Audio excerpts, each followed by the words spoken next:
आपने सपना देखा, नया घर लेना है, कार लेनी है या फिर अपना बिजनेस शुरू करना है। चाहे वो घर, गाड़ी या फोन लेना हो, हमारी सभी चीजें लोन पर ही डिपेंड करती हैं। लेकिन इसके बावजूद भी एक ऐसा फैक्टर डिसाइड करता है कि आपका सपना पूरा होगा या नहीं, और वो है आपका सिबिल स्कोर। लेकिन अब पिक्चर बदल चुकी है, क्योंकि अगर आप पहली बार लोन लेने जा रहे हैं तो सिबिल स्कोर के कारण रिजेक्ट नहीं होगा। लेकिन ऐसा मुमकिन कैसे हुआ? दरअसल ये नया फैसला आया कैसे और क्यों इसे गेम चेंजर कहा जा रहा है, आइए जानते हैं पूरी डिटेल्स। असल में हाल ही में फाइनेंस मिनिस्टर ने पार्लियामेंट में बताया कि अगर किसी का क्रेडिट हिस्ट्री नहीं है तो सिर्फ इसी रीजन से उसका लोन एप्लीकेशन रिजेक्ट नहीं किया जा सकता है।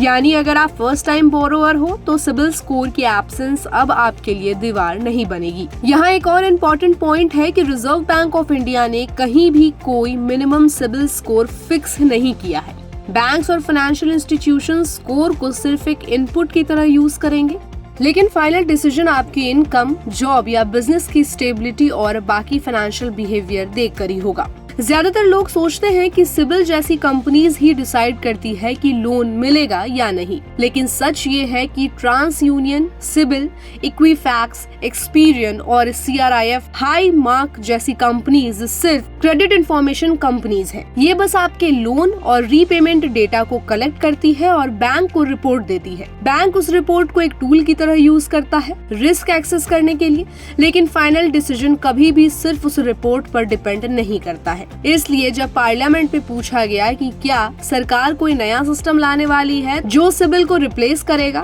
तो साफ आंसर मिला नहीं। बजट 2023-24 में नेशनल फाइनेंशियल इंफॉर्मेशन रजिस्ट्री यानी NFIR अनाउंस हुआ था, लेकिन उसका काम सिर्फ एक बड़ा डेटा रिपोजिटरी बनाना है। ये मौजूदा इंस्टीट्यूशंस को हटाएगा नहीं, बल्कि बैंक्स को और एक्यूरेट और ट्रांसपेरेंट इंफॉर्मेशन देगा ताकि लोन डिसीजंस और फेयर हो सके। सरकार ने ये भी क्लियर किया कि क्रेडिट रिपोर्ट के लिए ज्यादा फीस लेना पॉसिबल नहीं है। RBI ने रूल बनाया है कि कोई भी क्रेडिट ब्यूरो अपनी रिपोर्ट के लिए 100 रुपए से ज्यादा चार्ज नहीं कर सकता है। और सबसे इम्पोर्टेंट बात, हर पर्सन को साल में कम से कम एक बार फ्री क्रेडिट रिपोर्ट मिलनी ही चाहिए, जिसमें उसका पूरा स्कोर और लोन हिस्ट्री शामिल होगी। ये पूरा स्टेप फाइनेंशियल इंक्लूजन को बूस्ट करने के लिए है। अक्सर फर्स्ट टाइम लोन लेने वाले, चाहे वो स्टूडेंट्स हो जो एजुकेशन लोन लेना चाहते हैं, कोई जॉब पर्सन हो जो अपनी पहली कार लेने का सपना देख रहा है, या कोई एंटरप्रेन्योर हो जो बिजनेस स्टार्ट करना चाहता है, सबका डर यही होता है कि स्कोर नहीं है तो बैंक एप्लीकेशन क्यों एक्सेप्ट करेगा। अब ये डर दूर किया जा रहा है। सरकार चाहती है कि बैंकिंग सिस्टम हर उस सिटीजन के लिए ओपन रहे जो फाइनेंशियली केपेबल है। इसी वजह से सिबिल स्कोर अब सिर्फ एक सिग्नल रहेगा, फाइनल डिसीजन नहीं, और फर्स्ट टाइम बोरोवर्स अब खुद को बराबरी की लाइन में खड़ा कर पाएंगे। तो आपको क्या लगता है कि सिर्फ सिबिल स्कोर पर लोन डिसाइड होना सही है? हमें अपनी राय कमेंट बॉक्स में दें, और ऐसे ही अपडेट्स के लिए keep watching and subscribe good returns.